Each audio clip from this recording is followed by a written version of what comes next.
Bismillahirrahmanirrahim. Alhamdulillahirabbil alamin. Asyhadu an la ilaha illallah wahdahu la syarikalah. Waalaikumsalam. Wa asyhadu anna Muhammadan abduhu wa rasuluh. Allahumma shalli ala Muhammadin abdika wa rasulik wa ala alihi wa ashabihi ajma'in. Amma ba'd. Qala Syekh Abdurrahman Ibnu Hasan Al-Syaikh rahimahullahu taala, wa amma ma'nal ayah, adapun makna dari ayat ini, walaqad ba'atsna dan seterusnya itu, fa akhbara ta'ala annahu ba'atsa fi kulli ta'ifatin minan nas rasula. Allah Ta'ala mengabarkan bahwasanya dirinya mengirimkan atau mengutuskan pada setiap kelompok manusia itu rasul bihadhil kalimah, dengan membawa kalimat ini, ani'budullaha wajtanibut taghut, sembahlah Allah oleh kalian dan jauhilah taghut. U'budullaha wahdah, yaitu sembahlah Allah semata. Watruku ibadata ma siwah, dan tinggalkan peribadatan kepada yang lain. Tayyib. Kama qala ta'ala, sebagaimana firman Allah Ta'ala, faman yakfur bit-taghuti wa yu'min billah faqad istamsaka bil urwatil wusqa lang fisama laha. Maka barang siapa mengingkari taghut dan beriman kepada Allah, maka sungguh dia telah berpegang dengan sangat kuat. Istamsaka ini sighah yang paling mubalaghah dalam masalah masaka, yaitu berpegang sangat kuat dengan al urwatil wusqa, yaitu pegangan yang sangat kokoh. Urwah sebagaimana disebutkan dalam lisanul Arab, dia itu adalah asalnya adalah pegangan pada baldi yang digunakan untuk menimba di sumur itu, besinya itu besi pegangan. Nah, itu urwah. Wassalamualaikum warahmatullahi wabarakatuh. Wusqa yaitu yang wasiqah, yang sangat kuat, sangat kokoh. Lang fisama laha, dia tidak mengalami penguraian. Kapan tauhidnya itu akan kokoh?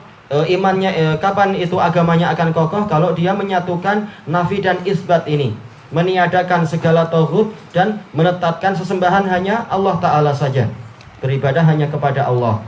Wa hadza makna la ilaha illallah, inilah makna la ilaha illallah. Fa innaha hiyal urwatul wusqa, karena dia itulah urwatul wusqa, sebagaimana tafsir Ibnu Abbas dan para salaf. Tayyib. Jadi inti dakwah para rasul adalah kembali kepada makna la ilaha illallah. Isinya adalah apa? Nafi dan isbat, peniadaan segala sesembahan, kemudian menetapkan sesembahan yang benar hanyalah Allah.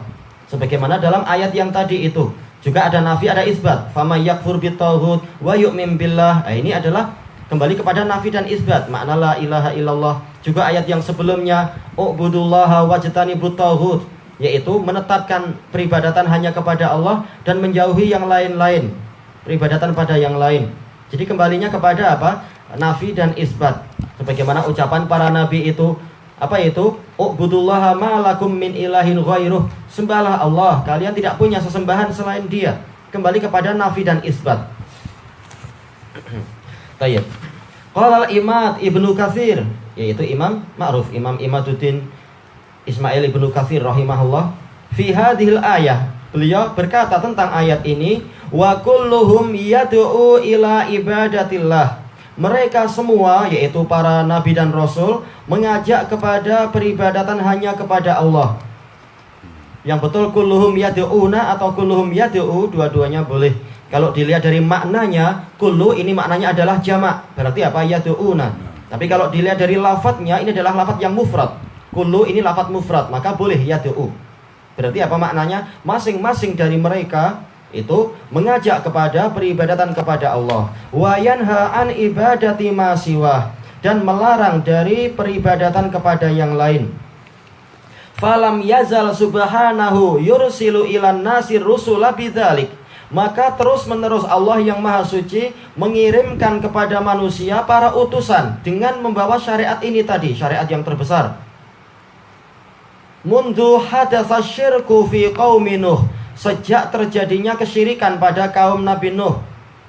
Kaum Nabi Nuh bukan berarti maksudnya pengikut Nabi Nuh, tapi apa? Kaum yang Nabi Nuh diutus di situ. Sudah terjadi kesyirikan sebelum apa? Sebelum beliau diutus sebagai nabi. alladzina ursila ilaihim, yang mana Nabi Nuh diutus kepada mereka. Diutuskan kepada mereka. Mereka ini adalah apa? Bani Rasib. Dan ini adalah kabilah yang sangat besar. Dan memang badan mereka besar-besar. Jangan dihayalkan desanya seperti desa kita sekarang ini. Perlu wilayah yang sangat luas. Sebagaimana apa? Yang setelah mereka, yaitu apa? Kaum Ad. Walaupun mereka adalah tinggal di satu desa, tapi jangan dibayangkan desanya kecil. Desanya besar. Wilayah Mahroh. Mahroh ini sangat luas dia. Baik. Kalau di zaman dulu mungkin dianggap sekitar desa saja. Untuk di zaman kita yang kecil-kecil ini, itu wilayah yang sangat luas, Mahroh. Tayyib, di dekat Oman sana, di Hadramaut. Kemudian apa? Wa kana awwala rasulin ba'atsahullahu ta'ala ila ahlil ard. Dan Nabi Nuh adalah rasul yang pertama yang Allah utuskan kepada penduduk bumi. Kita baca catatan kaki yang keempat kalau tempat ana, ad-dalilu ala anna Nuhan alaihi salatu wassalam awwalu rasulin ila ahlil ard. Dalil yang menunjukkan bahwasanya Nabi Nuh adalah rasul yang pertama ke penduduk bumi. Qauluhu ta'ala, firman Allah ta'ala, inna auhayna ilaika kama auhayna ila nuhi wan nabiyyina min ba'dih. Sungguh kami telah mewahyukan kepadamu sebagaimana kami telah wahyukan kepada Nuh dan para nabi setelah beliau. Isyarat bahwasanya nabi-nabi yang ada adalah setelah beliau. Kecuali apa? Ya khusus, yaitu ayah semuanya, yaitu Nabi Adam. Ini khusus. Tapi secara umum nabi-nabi adalah setelah Nabi Nuh. Baik. Wa qauluhu, juga firman Allah Ta'ala, wa laqad arsalna Nuhan wa Ibrahim wa ja'alna fi dzurriyyatihim an-nubuwwata wal kitab. Dan sungguh kami telah mengutuskan Nuh dan Ibrahim, didahulukan Nabi Nuh, dan kami jadikan pada keturunan mereka berdua itu kenabian dan kitab-kitab dan kitab suci itu. Ini isyarat Nabi Nuh yang lebih dulu. Baik. Ini tadi ada, kalau di tempat antum catatan kaki yang keempat, wa ad-dalilu ala anna Nuhan atau Nuh. Ada alifnya enggak di situ? Nuhan ada alif. Ada alifnya. Oh, ini salah cetak. Maksudnya kurang alif di tempat ana. Baik. Gimana dia Nuhan? Menunjukkan apa? Dia itu adalah apa? Munsharif, boleh ditanwin. Seandainya dia adalah nama yang A'jami, bukan nama Arabi, ini dia adalah apa? Tidak ditanwin. Sementara di situ Nuhan jelas dia ditanwin. Sebagaimana dijelaskan oleh para ahli nahwu. Nabi-nabi yang rata-rata namanya adalah nama-nama A'jami. Kecuali beberapa saja, di antaranya adalah Nuh, juga apa Hud, demikian pula Muhammad dan beberapa nabi yang lain. Tayyib, ini menunjukkan menguatkan pendapat sebagian ulama bahwasanya bahasa Arab ini memang sudah sangat lama. Bahkan apa sejak zaman Nabi Nuh, karena ini bukan nama A'jami. Demikian pula apa Nabi Hud, menunjukkan memang ini Arab memang sudah sangat tua. Walaupun ada khilaf apakah ini di zaman Nabi Adam itu nama-nama itu juga dengan Arab ataukah bagaimana, bahasa Nabi Adam itu Arab atau bukan, Allah yang lebih tahu. Cuma ini isyarat bahwasanya sejak zaman Nabi Nuh bahasa Arab itu memang sudah ada. Orang Arab sudah ada. Nuhan ni Ajam atau Arab? Kita tidak tahu, tapi apa dilihat dari polanya, seandainya beliau A'jam ini namanya adalah apa? Tanpa tanwin. Seperti nabi-nabi yang lain seperti Ibrahim, Ismaila dan semacam itu. Tayyib. Tanpa apa? Tanpa ada tanwin. Nah, sementara Nuh bukan Nuha tapi Nuhan, juga Hudan. Kalau Hud jelas memang apa? Beliau dari Mahroh. Walaupun ini juga sudah sangat tua zamannya. Setelah Nabi Nuh adalah Nabi Hud. Dan dari Mahroh adalah Yaman. Yaman itu Arab. Memang ini adalah sudah sangat tua sekali bahasa Arab. Maka ada kemungkinan memang mereka adalah, Nabi Nuh pun adalah dari Arab. Kemungkinan itu ada. Baik. Kemudian beliau mengatakan wa haditsus syafa'ah, hadis syafaat. Fayatuna Nuhan fayaqulun anta awwalur rusuli ila ahlil ard. Lalu orang-orang yang di padang mahsyar mendatangi Nabi Nuh setelah apa? Disuruh oleh Nabi Adam untuk datang kepada Nabi Nuh. Ya, dijuluki Allah sebagai abdan syakura itu. Mereka mengatakan Anda adalah rasul yang pertama kepada penduduk bumi. Tayyib, harus ada ikatan penduduk bumi sebagaimana kata Syekh Yahya Habibullah. Kenapa? Kalau sekitar utusan pertama, ini nggak mungkin. Kenapa? Jelas para malaikat sudah ada. Para malaikat mereka juga utusan, tapi bukan kepada penduduk bumi. Baik. Wa qad sammakallahu abdan syakura. Allah telah menamakan Anda sebagai hamba yang banyak bersyukur. Tayyib. Al-hadis muttafaqun alaih min hadis Abi Hurairah radhiyallahu an. Dan juga apa? Muttafaqun alaih dari Anas bin Malik radhiyallahu an juga. Ini dua-duanya adalah muttafaqun alaih. Abi Hurairah dan Anas. Tayyib. Kemudian untuk masalah syafaat ini ada pembahasan khusus dalam kitab ini. Kita lanjutkan dulu. Kemudian Imam Abdurrahman Al-Syekh rahimahullah mengatakan ila an khatamahum bi Muhammadin sallallahu alaihi wasallam. Sampai Allah menutup dewan para nabi itu dengan apa? Muhammad sallallahu alaihi wasallam. Alladzi tabaqat da'watuhul insa wal jinna, yang mana dakwah beliau itu meliputi manusia dan jin, semuanya harus ikut. Fil masyariqi wal magharib, di wilayah timur dan barat, itu semua. Wa kulluhum kama qala Allah Ta'ala, mereka semua yaitu para nabi dan rasul adalah seperti yang Allah Ta'ala firmankan, wa ma arsalna min qablika min rasulin illa nuhi ilaihi annahu la ilaha illa ana fa'budun. Dan tidaklah kami wahyukan, dan tidaklah kami utus seorang pun dari para rasul sebelummu, kecuali kami wahyukan kepadanya bahwasanya tidak ada sesembahan yang benar kecuali aku, maka sembahlah aku. Menunjukkan la ilaha illallah yang diinginkan adalah apa? Mentauhidkan Allah dalam ibadah, bukan semata-mata tauhid rububiyah. Baik. Dan yang lebih menunjukkan lagi masalah tauhid di sini, tauhid uluhiyah, tidak boleh ada kesyirikan, adalah perubahan pola dhamir. Dan memang ini Allah Ta'ala memilih dhamir itu bukan sembarangan, bukan calang-calang. Memang betul-betul semua adalah hikmahnya, ada hikmahnya. Ketika Allah Ta'ala sedang mengagungkan dirinya sendiri, maka Allah menggunakan pola jamak. Apa itu tadi? Wa ma arsalna, jamak, kami. Menunjukkan apa? Pengagungan. Kemudian apa? Sampai illa nuhi, kami wahyukan kepadanya. Tapi ketika sedang merealisasikan tauhid, berubah jadi apa? Dhamirnya adalah dhamir mufrad. La ilaha illa ana, tiada sesembahan yang benar kecuali aku. Bukan apa? Bukan illa nahnu misalkan. Karena walaupun kita tahu yang dimaksud nahnu di sini bukan banyak, tapi pengagungan, bentuk pengagungan, tapi jelas nanti orang akan mencari-cari alasan. Oh ini nahnu, berarti apa? Jamak lah. Orang berarti yang disembah boleh lebih dari satu. Makanya sengaja Allah Ta'ala merubah ini untuk apa? Faedah tauhid. Demikian pula yang setelahnya, definisi konsekuensi dari la ilaha illallah. Fa'budun, bukan fa'buduna, tapi fa'buduni. Menunjukkan apa? Mufrad, menunjukkan memang untuk masalah ibadah harus tauhid, harus hanya satu saja yang disembah. Baik, ini hikmah perubahan dhamir di situ. Wa qala ta'ala fi hadhil ayatil karimah, Allah Ta'ala berfirman tentang ayat yang mulia ini, walaqad ba'atsna fi kulli ummatin rasula an ibudullaha wajtanibut taghut, dan sungguh kami telah mengutus pada setiap umat kami, dengan apa? Pola jamak, tapi yang dimaksud adalah pengagungan. Apa itu seorang rasul? Isinya apa? Isi dakwahnya ubudullah. Ini juga apa? Harusnya kalau dimulai dengan dhamir, maka belakangnya juga dhamir. Dikatakan sebagai apa? Tanasub, kesesuaian. Tapi karena Allah Ta'ala di sini merubah dhamir menjadi apa? Isim dhahir. Untuk apa? Untuk penguatan siapakah yang diinginkan.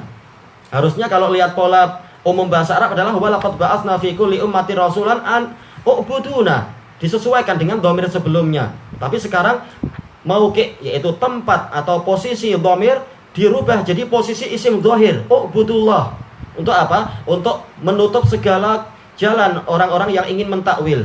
Nah, boleh jadi adalah banyak orang atau banyak zat. Bukan, betul-betul Allah saja. Tayyib. Ini juga apa? Pola-pola sastra Arab yang semakin kita memperdalam dia, semakin tahu kita betul-betul Al-Quran itu lengkap semuanya. Dan terjemahan memang tidak cukup kalau semata-mata mengandalkan terjemah. Harus apa? Memang kita talaki kepada orang yang telah belajar dan paham masalah kedalaman-kedalaman lughah seperti ini, agar kita tahu rahasia-rahasia di balik kalimat. Thayyib, wajtanibut taghut, dan jauhilah taghut. Fa kaifa yasughu li ahadin minal musyrikina ba'da hadza? Maka bagaimana boleh bagi satu orang pun dari kalangan kaum musyrikin setelah ini semua dalil-dalil dan ketegasan ayat-ayat itu dari semua, an yaqul, untuk dia mengatakan lausya Allahumma abdna min dunihi min syai', Seandainya Allah menghendaki, niscaya kami tidak menyembah selain Allah sesuatu apapun. Dia tidak serius, tidak bersungguh-sungguh untuk bertauhid. Tapi apa? Dia terus berbuat syirik lalu mengatakan ini takdir Allah. Dan seterusnya. Tidak mau berusaha. Ini keliru. Tayyib. Kita baca catatan kaki yang pertama di sini. Ihtajjal musyrikuna ala ibadatihimul awsana biqaulihim. Kaum musyrikin berdalilkan tentang bolehnya mereka menyembah berhala itu dengan ucapan mereka, kama akhbarallahu anhum, sebagaimana Allah kabarkan tentang mereka, ucapan mereka, lausya Allahumma abdana min dunihi min syai'. Seandainya Allah menghendaki, niscaya kami tidak menyembah selain Dia sedikit pun. Fahtaju bil masyi'ah ala annallaha yarda minhum hadzal amal. Mereka berdalilkan dengan kehendak Allah bahwasanya Allah Ta'ala itu meridhoi amalan mereka tadi. Karena mereka memandang masyiah hanya satu, yaitu apa? Yaitu iradah syar'iyah, yang artinya adalah Allah ridho. Dan ini keliru. Seperti apa? Kekeliruan orang-orang Jabriyah itu, yang mengatakan kita semua dipaksa oleh takdir. Dan tidak ada keinginan sama sekali, tidak ada amalan sama sekali. Semuanya adalah paksaan Allah. Nah, ini keliru. Faqalu, mereka mengatakan, laulam yasha'illahu lana dzalik la ajjala lanal uqubah. Mereka mengatakan seandainya Allah tidak menghendaki kami berbuat itu tadi, yaitu kesyirikan, niscaya Allah menyegerakan hukuman untuk kami.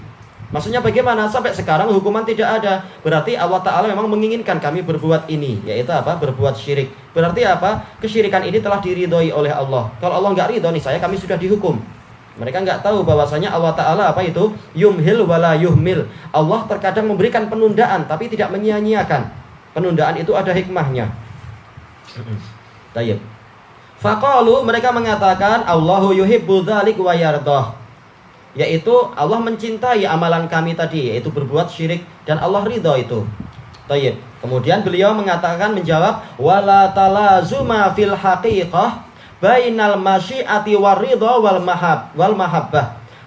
Dan pada hakikatnya tidak ada keterkaitan, tidak ada saling mengharuskan, talazum, yaitu apa? Tidak ada hubungan konsekuensi antara kehendak Allah dan keridhaan dan rasa cintanya.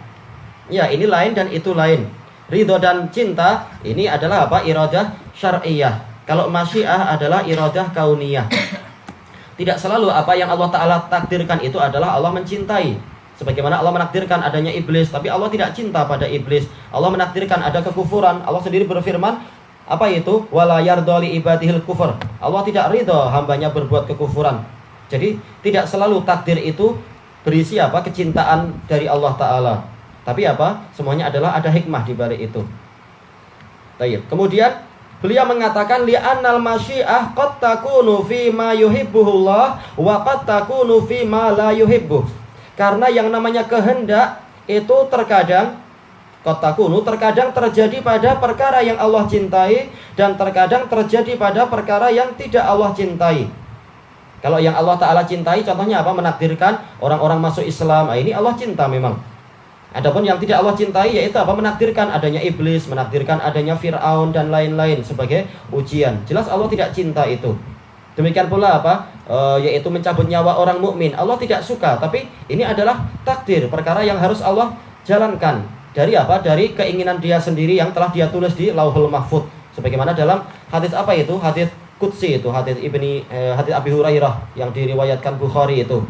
Apa itu? Wa ma taraddatu ala syai'in taraddudi fi nafsil mu'min yakrahul maut.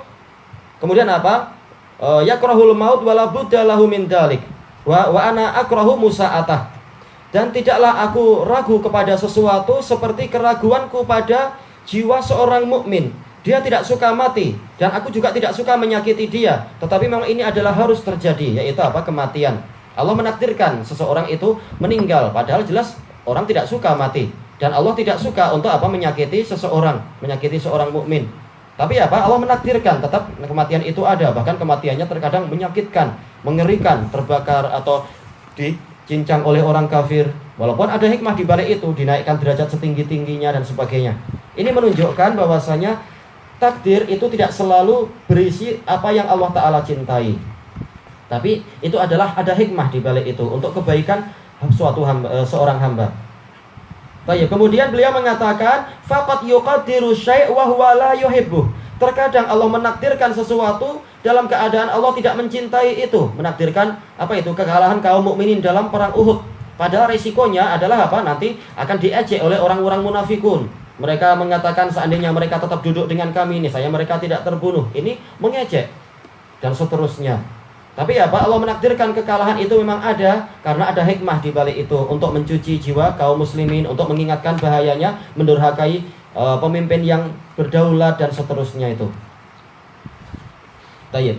Kemudian waqad la yuqaddiru syai' wa huwa yuhibbuh. Terkadang Allah tidak menakdirkan sesuatu padahal Allah menyukai sesuatu itu. Yaitu apa? Jelas Allah suka para hamba itu semuanya hafal Quran. Tapi terkadang apa? Enggak ditakdirkan pada si fulan dia hafal Quran. Karena ada hikmah di balik itu. Agar apa? Dia bersungguh-sungguh. Kalau semua orang hafalannya adalah seperti MP3, mungkin pahalanya sedikit. Hafal sekali sudah langsung hafal. Menghafal sekali. Sementara kalau dia itu hafalannya sulit, tapi dia rajin membaca tiap hari, rajin menghafal, mengolah diri, maka dia dapat pahala banyak itu. Karena apa? Kesungguhan dia dan berulang-ulang dia membaca. Baik. Jadi terkadang Allah Ta'ala menakdirkan sesuatu yang kita inginkan, tidak menakdirkan sesuatu yang kita inginkan. Tapi apa? Ada hikmah di balik itu. Padahal itu perkara yang Allah Ta'ala juga suka kalau kita semua mendapatkan apa yang kita cita-citakan tadi. Yaitu dari kalangan orang yang beriman. Fastidlaluhum bitakdirillahi alaihim ala anna hadha yardahu Allah wa yuhibbuhu hadha batil. Maka pendalilan kaum musyrikin dengan apa? Allah menakdirkan mereka untuk berbuat kesyirikan. Mereka berdalilkan itu dengan apa? Bahwasanya Allah telah meridhoi dan mencintai perbuatan tadi, maka itu adalah batil. Terkadang Allah menakdirkan sesuatu padahal Allah nggak suka itu. Tayyib. Raddahullahu azza wa jalla fi hadhil ayah. Allah azza wa jalla membantah pendalilan tadi di dalam ayat ini. Wa hadzal ladzi istadalla al-qadariyah bihi ba'dahum alladzina nafau masyiatillahi anil abd. Dan ini adalah pendalilan yang dipakai oleh Qadariyah setelah mereka. Tayyib, Qadariyah maksudnya adalah apa? Yaitu Qadariyah Mu'tazilah yang mengingkari takdir. Yang alladzina nafau masyiatallah, meniadakan kehendak Allah, yaitu Allah tidak punya takdir pada hamba. Faqalu, mereka mengatakan Allahu azza wa jalla la yasha'ul ma'asi. Allah azza wa jalla tidak menginginkan adanya maksiat. Li'annahu idza sya'aha faqad ahabbaha. Karena kalau Allah menyukai perkara tadi berarti kalau Allah menghendaki perkara tadi berarti Allah mencintai perkara tadi. Sementara Allah tidak suka kemaksiatan. Allah berfirman, wallahu la yuhibbul fasad. Allah tidak menyukai kerusakan. Kalau Allah tidak menyukai kerusakan, berarti apa? Allah tidak menghendaki kerusakan itu terjadi. Kalau Allah tidak menghendaki kerusakan terjadi, berarti apa? Tidak ada masyiah di dalam maksiat-maksiat. Ini kata mereka. Dan ini adalah apa itu? Cara pemahaman yang keliru. Sebagaimana telah kita sebutkan bahwasanya iradah itu ada dua. Dan seterusnya. Terkadang Allah menakdirkan sesuatu padahal apa? Sesuatu itu tidak baik dan tidak Allah sukai. Terkadang Allah tidak menakdirkan sesuatu padahal sesuatu itu Allah sukai. Jadi tidak ada apa? Hubungan konsekuensi antara masyiah yaitu iradah kauniyah dan apa itu iradah syar'iyah. Baik. Fa'adahum dzalika ila an yanful masyiah. Maka cara pendalilan semacam tadi dan argumentasi macam tadi menyebabkan mereka untuk meniadakan masyiah Allah, mengatakan Allah tidak punya kehendak di dalam perbuatan kita.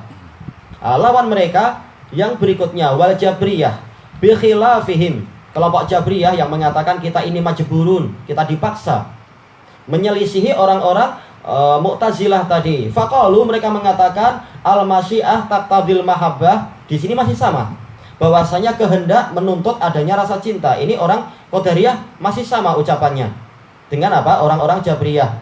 Cuma konsekuensinya apa? Annahum sawau bainal masyiah wal mahabbah war ridha. Ini masih sama di sini antara Jabriyah dan Qadariyah Mu'tazilah tadi.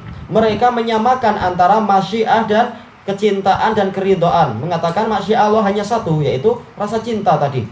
Faqalu, mereka mengatakan kullu a'malil insan tu'tabaru ta'atan lillah. Sekarang baru berbeza. Baru apa? Tidak sama antara Jabriyah dan Mu'tazilah. Mu'tazilah mengatakan amalan kita ini tidak ada takdir sama sekali, tidak dikehendaki oleh Allah. Jabriyah mengatakan seluruh amalan kita ini dikehendaki Allah dan bahkan ini adalah bentuk ketaatan dan Allah cinta amalan kita ini bentuk apapun dia. Walaupun ini adalah berupa apa? Maksiat-maksiat menurut ahli syariat, tapi ini adalah taat pada Allah sebenarnya, kata mereka. Baik, makanya orang Jabriyah ini mengatakan semua amalan manusia itu terpandang sebagai ketaatan kepada Allah Ta'ala. Sawa'un kana ta'atin au ma'asi. Sama saja, dia itu berupa ketaatan-ketaatan ataukah maksiat-maksiat. Li'annallaha yasha'uha, karena Allah menghendaki itu. Itu apa? Menakdirkan itu, berarti apa? Allah mencintai itu, kata mereka. Hatta qala qailuhum, sampai pembicara dari kalangan mereka, Jabriyah mengatakan, asbahtu munfa'ilan lima yakhtaruhu minni fafi'li kulluhu ta'atu. Jadilah saya ini bereaksi, munfa'il yaitu apa? Bereaksi dari apa yang Allah pilih dari saya. Maka perbuatan saya semuanya adalah ketaatan.